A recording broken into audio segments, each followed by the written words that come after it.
How to deal with irritating yet creative employee, यानी कि कोई ऐसा इंसान जो आपको बहुत परेशान करता हो आपके दफ्तर में लेकिन काम बहुत अच्छा करता हो, तो ऐसे इंसान के साथ कैसे डील करें।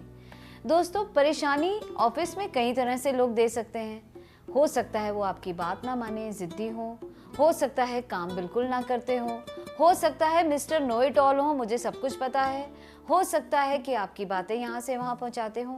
कई तरीके से लोग आपको एक वर्क प्लेस में इरिटेट कर सकते हैं, और जब लोग आपको इरिटेट करते हैं तो कहीं ना कहीं आपके अपने काम पे असर पड़ता है।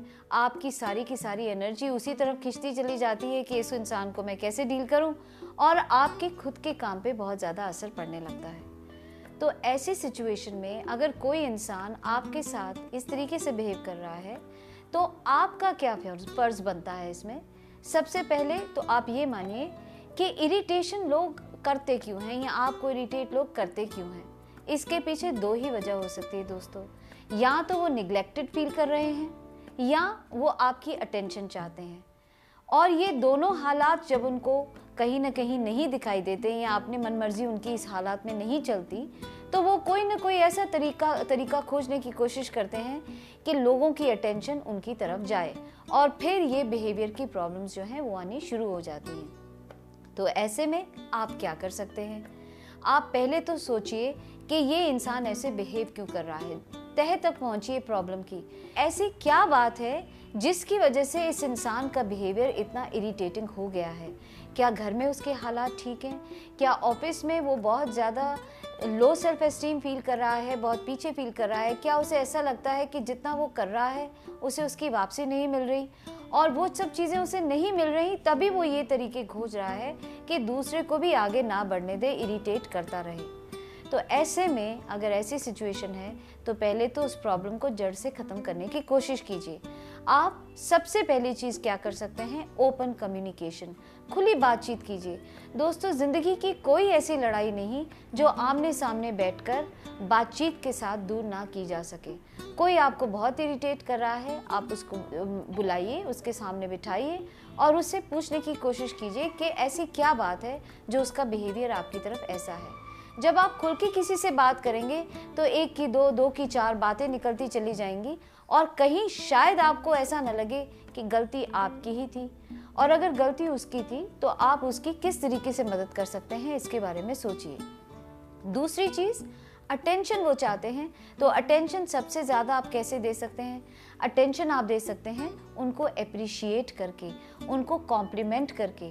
उनका जो काम है उसको कॉम्प्लीमेंट कीजिए, अप्रिशिएट कीजिए, उनकी पीठ थपथपाइए, लोगों के आगे उनकी बढ़ाई कीजिए, पीठ पीछे उनकी बुराई ना कीजिए, बढ़ाई कीजिए, ताकि कल तीसरा आदमी भी उनको जाके बताए तो उनको ये लगे कि मेरे पीठ पीछे भी किसी ने उनकी बढ़ाई की है। कॉन्फिडेंस बढ़ेगा तो उस इंसान से कहीं ना कहीं इरिटेशन की जो भावना है वो दूर भागती चली जाएगी। ये सब करने के बावजूद भी आपको लग रहा है कि नहीं, प्रॉब्लम अभी भी वहीं की वहीं है, तो एक और सोल्यूशन हो सकता है दोस्तों कि अब क्रिएटिव आदमी है, अच्छा आपको प्रोडक्टिव चीज़ निकाल के दे रहा है, तो आप क्या कर सकते हैं। ठीक है, वो पूरा सारा टाइम ऑफिस में ना बैठे, आप उसको कुछ ऐसा काम दें कि वो उसको घर से भी कर पाए, फ्लेक्सिबल टाइम पे कर पाए, अपना जो टाइम उसको प्रोडक्टिव लगता है उसमें कर पाए, ताकि लिमिटेड टाइम के लिए वो आपके सामने आए और उस लिमिटेड टाइम में उसका काम जो है प्रोडक्टिवली पूरा हो।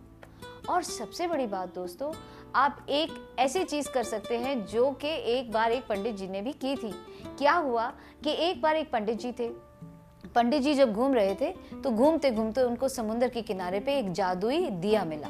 अब जैसे आपने अलादीन की कहानी भी सुनी है, तो उन्होंने जब उस दिए को थोड़ा सा रगड़ा तो उसके अंदर से जिन्न आ गया बाहर, और जिन्न ने बोला बताइए मैं आपके लिए क्या कर सकता हूँ। तो साधु बाबा ने बोला कि भी मेरे को अच्छा सा खाना ला दो, बहुत दिन से भूखा हूँ। तो फट से खाना लहलहाता हुआ आसमान से आ गया। अच्छा, और फिर ये एक बात और थी कि वो जो जादुई जो आपका दिया था उसमें से जिन्न निकलने से पहले आवाज़ आई थी कि इसमें से जो जिन्न निकलने वाला है अगर उसको कोई काम नहीं दोगे तो वो तुम्हें खा जाएगा। तो अब ये जिन निकला, पहले तो खाना है, 2 मिनट में खाना आ गया। अब साधु बाबा बोले क्या करूं क्या करूं, ये काम वो काम, सर तरह तरह के काम देते रहे और वो जो जिन है 2 मिनट में करता चला गया। और जैसे ही खाली होता तो साधु बाबा को डराता, अब मैं तुम्हें खाऊंगा। अब साधु बाबा बड़े परेशान, क्या करूं क्या करूं। तो उनको एक तरकीब याद आई। उन्होंने क्या कहा, उन्होंने उस जिन को कहा कि देखो ये सामने डंडा दिखाई दे रहा है, ये पोल है, आप इस खंबे पे ऊपर चढ़ो नीचे उतरो, ऊपर चढ़ो नीचे उतरो, जब तक मैं तुम्हें नहीं कहता इसके ऊपर नीचे आप चढ़ते उतरते रहो। तो जिन जो था वो सारा दिन ऊपर नीचे चढ़ता उतरता रहा, तो वो बाबा को जो है खाने के लिए नहीं आया। तो ये क्या है दोस्तों, मंत्र भी एक ऐसी चीज होती है, किसी इंसान को बिजी रखने के लिए कुछ ऐसी मंत्र आप ढूंढिए कि वो सारा दिन उस काम में इतना बिजी हो जाए, उसको इतना वक्त ही ना मिले कि वो आपको इरिटेट करे, जैसे कि वो आपको जिन जो था वो खाने के लिए टाइम ही नहीं मिल रहा था। तो कुछ ना कुछ ऐसी एक्टिविटी तैयार रखिए कि जैसे एक एक्टिविटी उसकी खत्म हो आप उसको दूसरी देते चले जाएं, बिजी रखें, आपकी प्रोडक्टिविटी भी आपको मिलती रहे और आप दूसरे इंसान से इरिटेट भी ना हो। इससे एक अच्छा माहौल पैदा होगा आपके ऑफिस में और दूसरे लोग भी आपको देखकर सीखेंगे कि आप कितने पेशेंस के साथ और कितनी खूबसूरती के साथ उस इंसान को निभा पा रहे हैं। और अगर उसकी गलतियों को आप ठीक कर पा रहे हैं, उसकी प्रॉब्लम्स को आप ठीक कर पा रहे हैं, तो कहीं ना कहीं आप उसकी ज़िंदगी बदलने में भी उसकी मदद कर रहे हैं। इसके बारे में ज़रूर सोचिएगा दोस्तों।